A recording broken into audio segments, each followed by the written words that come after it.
High, এই হলো আমার প্রায় 2.5 মাস বয়সী 12 মাসি আমড়ার একটি গাছ।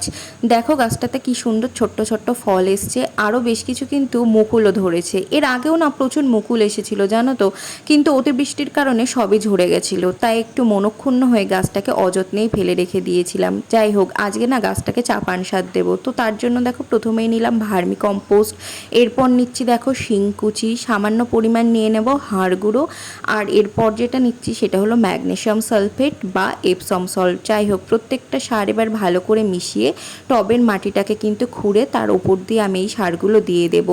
এই ভার্মি কম্পোস্ট টবের মাটির গুণাগুণ বৃদ্ধি করে, আর হাড়গুঁড়ো শিংকুচি গাছকে প্রচুর পরিমাণে ফসফরাস আর ক্যালসিয়ামের যোগান দেয়, আর ম্যাগনেসিয়াম সালফেট গাছের সালফার ডেফিসিয়েন্সি কমায়, গাছে ফুল ফল ধারণ ক্ষমতা বৃদ্ধি করে এবং গাছের সবুজত্ব বৃদ্ধি করে। যাই হোক, খাবার দেওয়া হয়ে গেলে এবার আমি গাছটিতে দেখো জল দিয়ে রেখে দিলাম।